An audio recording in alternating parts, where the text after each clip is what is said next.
mais queremos expressar os nossos sinceros agradecimentos a todos os ouvintes. Estamos no trimestre pelo qual falaremos um pouco do sofrimento do ser humano, especialmente de um cristão. E quando lemos a história de Pedro, motiva-nos porque Pedro passou em dificuldades, em situações difíceis, mas o seu fim foi tão vitorioso, no qual inspirou-se a salvação da sua vida eterna. E isto leva-nos essa semana a falarmos uma série de provações que nós passaremos como cristão. A vida de um cristão não significa que não passaremos em dificuldades, não passaremos em provações, mas devemos estar certos de que esta surpresa, essas dificuldades, essas provações fazem parte para o amadurecimento da nossa vida espiritual. Então, nós durante estes minutos vamos nos fixar os sofrimentos que podem advir na nossa vida, nesse percurso da nossa vida cristã, e também tentaremos ver aquilo que o céu pode nos ajudar nestas circunstâncias. Estou aqui com o irmão Beneneco, que é um dos convidados especiais, que estaremos aqui juntos abordarmos assim essas questões importantes do sofrimento do cristão, porque muitas vezes pensamos que a vida do cristão é um prazer, é uma felicidade, é alegria. Não, é o contrário. A vida de um cristão é a vida de provas, bênçãos e também de lamentações. Exatamente, prazer, irmão Celestino, amigos que nos assistem. Estamos mais uma vez a cruzar aqui as palavras em torno da lição número 2, com o título Os Cadinhos que aí vêm, ou os crisóis, né? Porque o trimestre, ora iniciado, que é o terceiro, o ano está passando muito rápido, estamos no terceiro trimestre, fala sobre no cadinho com Cristo, ou seja, no crisol com Cristo, provados pelo fogo, quer dizer, tem aqui várias versões, mas e na 2, depois de na 1 termos falado sobre os crisóis do pastor, ou o cadinho do pastor, aqui vamos, como São Celestino já disse, vamos aqui discorrer um pouco sobre os cadinhos que aí vêm, os crisóis que aí vêm. Se calhar os amigos que nos veem querem saber, mas que é isso, cadinho, crisóis? Não, cadinho ou crisóis são tubos de ensaios, são... Tanto aqui para a lição é uma metáfora, porque um cadinho ou um crisol é um tubo de ensaio usado em laboratórios para aquecer, né, para as experiências, onde os produtos a serem aquecidos passam a altas temperaturas até ficarem puras, como, por exemplo, ouro, etc. Então, aqui a figura é trazida para dizer que em nossa caminhada cristã, como diz 1 de Pedro 4, 12 e 13, devemos nos alegrar no facto de sermos participantes nas aflições de Cristo, que sofreu por nós, para também na revelação da sua glória, nós nos regozijarmos e alegrarmos. Quer dizer, essa aqui é uma exortação, parece que do mundo não real, mas é mesmo do mundo real, porque assim, eu estou a falar com PhD, estou a falar com não cristão, ou quem não se interessa pelas palavras de Deus, dizer, olá, meu amigo, ou senhor doutor, enfim, nós devemos nos gloriar no sofrimento de Cristo, porque assim estaremos a revelar o seu caráter. No mínimo, o que ele pode dizer é assim, estás a gozar comigo, desculpem a expressão, mas é isso mesmo. As causas do sofrimento do ser humano, as diretas têm que ver com as nossas escolhas, e as indiretas têm que ver com aquilo que o mundo de pecado nos oferece. Portanto, no mundo tereis aflições, disse Cristo, tende bom ânimo porque eu venci o mundo. Então, mesmo a sofrer, como disse bem o São Celestino, melhor com Cristo do que sem ele. E essa vida, infelizmente, nos apresenta mais surpresas do que aquilo que a gente está à espera. Ou seja, aquilo que a gente não está à espera é o que nos acontece. E quer cristãos, quer não cristãos, quer crentes, quer descrentes, quer PhDs, ateus, etc, etc, todos, mas todos, sem exceção, passam naquilo que Pedro disse na sua epístola, capítulo 4, verso 12. E para nós os cristãos, é bom realçar isso, não devemos nos perturbar porque Deus está no controle de tudo. A nossa vida, quando for surpreendida pelos sofrimentos, não devemos nos preocupar porque temos nas Sagradas Escrituras alguém que o passou e realmente surtiram um grande efeito. Pedro foi um homem que lutou, que desafiou, passou em grandes sofrimentos da sua vida.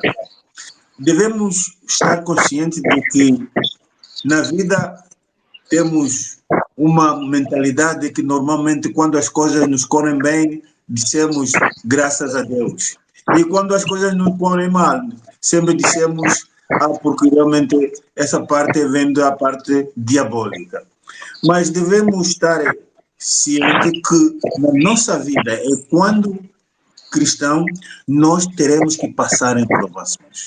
Se nós não passarmos em provações, a nossa maturidade cristã é nula, porque nós temos que ser refinados. É por isso que a nossa lição diz cadinhos que vem ali as provações, para que realmente esse tubo de ensaio com temperaturas altas, depois de sairmos nesse sofrimento, nesta vida difícil, então nós dissemos, graças a Deus, nós saímos vitoriosos nessa provação, neste sofrimento, nesta dificuldade, e sinto-me maduro espiritualmente.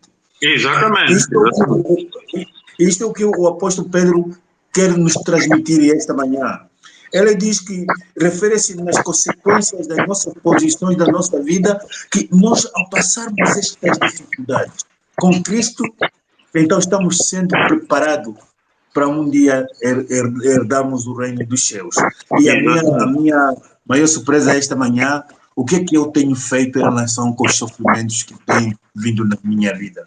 Tem sido surpresa ou tem sido motivo de me afastar de Deus, ou tem sido momentos de reflexão e dizer que valeu a pena porque Deus, tu me ama, mais uma prova me deste e esta prova foi vencida? Pois é, assim, é muito difícil, muito bem pontuado, São Celestino. É muito difícil aceitar a dor. Nós não estamos talhados a aceitar a dor, muito menos perder a vida, muito menos. Mas devemos na vida esperar tudo e dizer ainda que às vezes temos a tendência errada de dizer que aqueles que não conhecem Cristo, a vida deles corre tudo perfeito. E só nós, ou seja, se eu for cristão, ou seja, eu que sou cristão, eu que devolvo o dízimo, eu que vou à igreja, eu que prego, eu que canto, eu que oro, eu que visito, dou, etc. Estou a sofrer, mas aqueles que não são cristãos não estão a sofrer. Não é por aí. É que para aqueles que apostam na verdade, aqueles que aceitam o chamado da verdade, Deus não quer os largar. Mas também nós estamos num grande conflito, onde o inimigo arma várias ciladas para até aqueles que já aceitaram Cristo, deixem Cristo e passem por esse sofrimento vão para o sofrimento dizendo que Deus nos abandonou quando muito menos nós, ou seja, no momento em que nós aceitamos Ele, nos abandonou. Por isso, para um cristão, o sofrimento não devia ser surpresa. Mas também dizer, o nosso tempo vai avançando e temos que correr um bocadinho, também dizer, a São Celestino, amigo que nos assiste, as obras de Satanás são visíveis, só não os vê quem não quer. Satanás é enganador e não é amigo de ninguém, nem mesmo dos próprios demônios ele é amigo. Por isso, é uma utopia pensar que se estiver a sofrer e é um caminho largo para seguir, melhor ir para o caminho largo porque eu vou deixar de sofrer. É engano. Basta entrar nesse caminho, é um fosso aberto para o fim da vida e sem esperança. Mas também a dizer que Deus não permite que soframos uma provação superior daquilo que Ele, da capacidade que Ele nos dá para suportar. É importante realçar isso. Nenhum de nós sofre mais do que aquilo que Deus permite que a gente sofra. E aqui está a nossa esperança. A vitória de Cristo na cruz é para nós. Ele venceu o inimigo para nos fortalecer. E devemos crer nessas palavras e viver nessa promessa até de olhos fechados. Por isso, devemos aprender a lidar com a bonança ou com a perda, com a fartura ou com nada, porque Deus nos quer refinar e os cadinhos de Satanás são reais, não são nada uma miragem. Eu gostaria de pensar um pouco, eu acho que o nosso ouvinte também pensou muitas vezes, o porquê que nós oramos todos os dias, todas as manhãs. É certo que o diabo não lhe foi tirado o poder em si. E este poder, é por isso que a nossa missão diz que sede sobre, vigiai, porque o diabo, o vosso adversário, anda ao redor, bramando comunhão, buscando a quem possa tragar. Eu, se vos levar um pouco no leste de Angola, onde abundam muitos leões, e eu vou vos dar mais ou menos uma imagem quando o leão vai atacar um animal. Ele vai de uma forma muito silenciosa, mas muito silenciosa, para que realmente o animal não dê conta que ali vem o adversário. Ele vem de uma forma silenciosa que só pula quando se vê já poucos metros daquilo que ele deseja atacar. Esta missão levou-me a pensar que nós oramos todos os dias, todas as manhãs, para que Deus nos proteja, porque o nosso inimigo realmente ele anda dia e noite para poder devorar os filhos de Deus. E qual tem sido a minha preocupação? Sabendo muito bem que o meu inimigo anda faminto e está disposto a devorar tudo que lhe aparecer. E eu, como cristão nesta vida, me preparo para um dia herdar este reino celeste, como tenho feito, ou qual tem sido o meu procedimento em relação a este inimigo, que o irmão Benenego dizia muito bem que as suas artimanhas são visíveis. O que tem sido para mim? E a lição do apóstolo Pedro traz-nos aqui lições muito importantes. Devemos estar cautelosos, vigiar, porque senão o inimigo vai nos levar caminhos muito diferentes e lastimáveis ou destruidor para a nossa vida espiritual. Pois, os cadinhos de Satanás são reais, como dissemos há pouco, não são uma miragem. E após os cadinhos de Satanás, entramos para os cadinhos do pecado. Ou seja, quando aceitamos as ciladas do inimigo, é automático, entramos para o pecado. E interessa dizer, queridos amigos que nos assistem, que se tivéssemos a noção sincera do mal que o pecado provoca, estaríamos à espera, ou seja, teríamos uma preparação diferente da espera da segunda vinda de Cristo. Portanto, se nós tivéssemos a noção sincera do mal que o pecado nos traz, teríamos uma outra abordagem de esperar a segunda vinda de Cristo.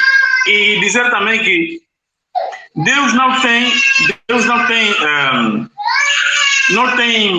ou seja, não está à procura de pecadores, né? Deus não tem posto assim, olha, eu agora vou ver o João, eu agora vou ver o Antônio, eu agora vou ver aquele. Não, Deus não é assim, amigos que nos assistem.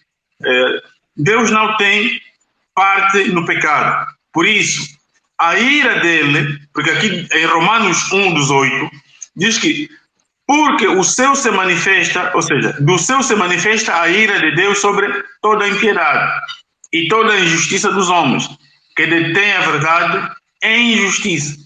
Não significa que Deus está muito preocupado em ver o Antônio e o João a pecar e depois derramar a sua ira. Não é isso. Não é isso. Deus não anda à procura de pecadores. Muito pelo contrário. Deus está à espera de amparar o pecador. Portanto, cometer pecado e de seguida abandonar o pecado é caminho para a vida e não para a morte. Como aprendemos na lição número 1, o vale da sombra da morte não é a morte em si. Portanto, é apenas um vale que leva para a justiça, ou seja, que leva para a verdade. Se eu estiver no vale da sombra da morte, é porque Deus está a permitir que as escórias, as impurezas saiam. E, como vimos na lição de domingo, não precisamos temer. E dizer também que todo tipo de mal está descrito em Romanos 1, verso 21 até 32. Todo tipo de mal. Aí está descrito vários, a lista é grande, mas eu queria realçar aqui o homossexualismo, o lesbianismo, o adultério, a fornicação, a mentira, o roubo. Quer dizer, em Romanos 1, 21 até 32, tem aí uma lista enorme, interminável de pecados. E esses pecados estão à vista. E muitos deles nós os apossamos para a nossa vida depois de Satanás ter tentado. Então, será que... a pergunta também que eu deixo é, será que nós como cristãos seremos surpreendidos nesses pecados? Uma pessoa que aceitou a Cristo é surpreendido nesses pecados? Eu acredito que não. Por isso, ao não cuidarmos do nosso corpo, por exemplo, se não cuidarmos do nosso corpo com a alimentação, com aquilo que está descrito, o exercício físico, dormir a horas, é certo que vamos viver pouco tempo, é certo que vamos parar no hospital. E isso é a ira de Deus sobre nós? Ou nós é que estamos descuidados sobre aquilo que ele já disse? Eu sinceramente, essa semana, quando vinha com um irmão, dizia o seguinte, que nós cristãos passamos em grandes sofrimentos. E ele contou-me a história de alguém que passou em momentos muito difíceis da sua vida. Ela converteu-se, depois de se converter ao cristianismo, e o seu marido não concordou com a decisão dela. E cada vez que fosse à igreja, de regresso, apanhava. E uma vez dessa, o marido bateu-a e sangrou. Mas ela depois olhou para o marido e dizia o seguinte: olha, meu marido, isso que você está a fazer, você bateu-me, eu a sofrer, mas Jesus Cristo já morreu por mim. Ele sofreu pior que isso que você está a fazer por mim. E o marido ficou assim, mas em vez de chatear, ele está me dizer que Cristo morreu, sofreu mais que isto. E este homem depois converteu-se ao cristianismo. Aqueles que estão a sofrer, aqueles que estão a padecer por causa do cristianismo, aqueles que estão a sofrer consequências das suas vidas. Eu tenho aqui um texto de Pedro que a mim me consola muito, que é 1 de Pedro 5, versículo 10, diz o seguinte: você que está sofrendo, você que está padecendo, você que está chorando, ele diz o seguinte, 1 de Pedro 5, versículo 10, e o Deus de toda graça em Cristo Jesus vos chamou para a sua eterna glória. Depois de haver padecido um pouco, ele mesmo vos aperfeiçoará, confirmará, fortificará e fortalecerá a vossa vida. Então, irmão prezado, mesmo que estamos a sofrer, temos um exemplo muito simples do apóstolo Pedro. Devemos estar aqui, mesmo a sofrer, temos a plena certeza de que Cristo nos chamou, Ele quer nos salvar e Ele está disposto para nos fortalecer, para nos ajudar, para nos tornarmos fortes e vencermos nas nossas dificuldades, sermos fortes e com ele nós seremos vencedores. Pois é, o nosso tempo já vai avançar, mas dizer que também a lição nos fala dos cadinhos de purificação e dos cadinhos de maturidade. Sobre os cadinhos de purificação, eu gostaria de passar aqui o seguinte entendimento aos nossos amigos que nos assistem. Não haverá 2 exames para ir para o céu, não haverá. Não existem 2 exames. Para ir para o céu só existe um exame. E nós estamos num único exame. E às vezes a nossa vida é levada de forma tão displicente como que se Deus admitisse a hipótese de haver um segundo, um terceiro, um quarto exame. Só um exame. Depois que a porta da graça se fechar, a purificação terá sido feita. Ou seja, Deus quer tirar de nós, não é? Mas quais são esses nós? Aqueles que se entregam. Tudo aquilo que nos fere. Aquilo que nos fere e que atrapalha o nosso caminho para com Ele, Ele quer nos tirar isso. A purificação é dura. O ouro, tanto que a gente vê em alianças e outras joias, antes de atingir essa cor, passa por um processo que não temos a noção. É uma temperatura muito alta. Por isso que eu estou a dizer, nós só temos um exame, não haverá uma outra chance. Nós só temos hoje. Por isso, na purificação, repito, Deus quer definitivamente nos tirar daquilo que nos fere, que em vez de nos levar para o caminho estreito, nos leva para o caminho largo. Por outro lado, nos cadinhos da purificação, Deus espera de mim, do irmão que nos assiste, romper definitivamente com o passado, romper com o pecado, romper com aqueles pecados acariciados, aquilo que a gente sabe que é pecado, e não deixa. Deus quer que rompamos com isso no dia a dia, mas no dia a dia que é hoje, porque hoje é sexta-feira, hoje é quinta, hoje é segunda, é hoje. Nós não temos o amanhã, nós temos hoje.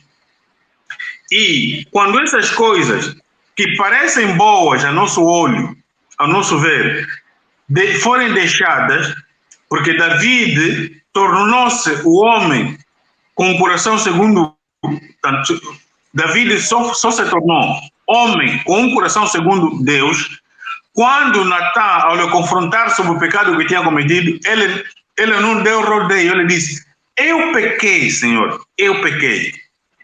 Nessa condição, Deus nos tira, né? Nos tira o pecado, passa para Cristo, né? Que depois que limpar o santuário, jogará toda a culpa para Satanás, e aí ficamos livres disso. Portanto, nós devemos ser purificados. Na maturidade, o senhor já vai falar, na maturidade, ninguém chega a dizer que ninguém chega à maturidade espiritual sem passar pela purificação.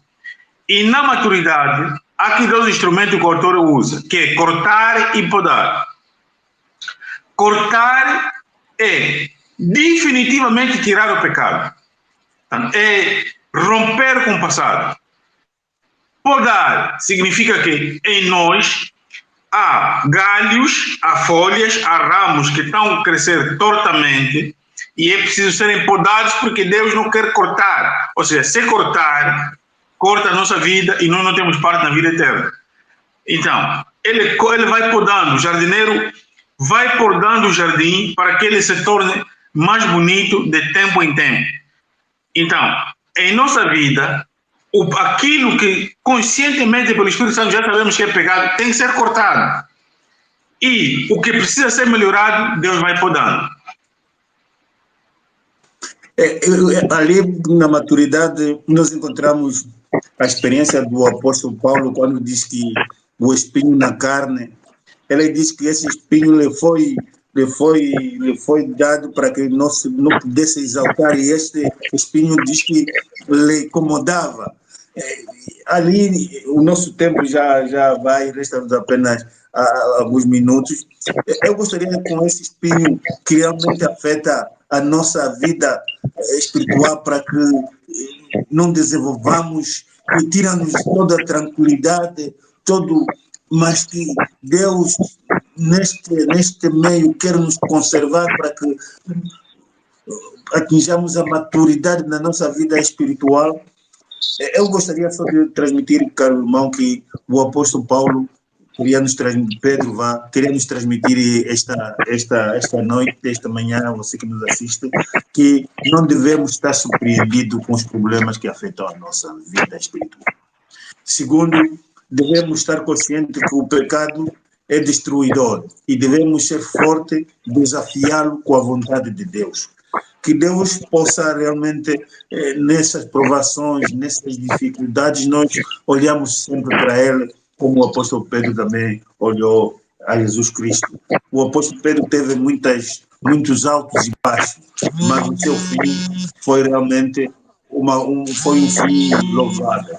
Que Deus possa dar a cada um, segundo a sua vontade, aquilo que é merecível e nos mantermos firmes no caminho certo, até que um dia possamos agradecer a Deus as provações, as dificuldades que serviram para amadurecer a nossa vida espiritual. É verdade. Dizer que já estamos no final, importa terminar com essas palavras. Quando estou fraco, aí é que sou forte, disse Paulo. Mas forte como? Naquilo que sou fraco. Quem é que nos torna fortes naquilo que somos fracos? Jesus Cristo. Nesta vida, quer com conhecidos, quer com desconhecidos, passaremos por injúrias, mentiras, perseguições, malfalácias, ou seja, muitas e muitas coisas. A lista é interminável, mas tudo isso é para quê? Porque o melhor ainda está por vir. Mas se tivermos que passar por isso, porque roubamos, mentimos, o que nos estão a acusar é verdade, digo, e Deus diz, merece. Mas se tivermos a passar por injúria, mentiras, malfalácias, porque estamos a levar em nós, na nossa mente, no nosso coração, o nome de Cristo, Deus seja louvado por isso. E todos nós temos muitos defeitos de caráter e só Deus pode colocar a nu, ou seja, a olhos vistos, aquilo que nos impede de avançar. Nós aprendemos no trimestre passado que os irmãos de José, só no dia em que José disse, eu sou José, caiu-lhes a ficha, ou seja, chegaram à conclusão de que o que eles tinham cometido era tão grave, embora Deus o transformou em bem. Todos nós temos muitos defeitos de caráter. Deus não faz isso, ou seja, Deus não nos purifica, Deus não nos leva à maturidade espiritual à força. Ele só o faz quando permitimos, ou seja, quando o nosso coração se entrega a Ele. Por isso, a última palavra no processo de purificação, na passagem pelos cadinhos dessa vida, a última palavra e a última decisão é nossa, porque a primeira é sempre de Deus. Foi bom ter estado com os amigos, esperamos que esse sumo aberto seja degustado, seja apreciado e que a lição seja estudada com mais entrega, com mais afinco, porque aqui ficamos sentados 30 minutos e não representa muito aquilo que é a profundeza da lição da Escola Sabatina. Portanto, nós devemos dizer, ontem fui cadáver, mas hoje renasci de novo. Em quem? Em Cristo Jesus, que nos fortalece. Para mim foi um prazer cruzar essas palavras com São Celestino e que Deus nos fortaleça na sua vontade e na sua bondade. Amém. Amém.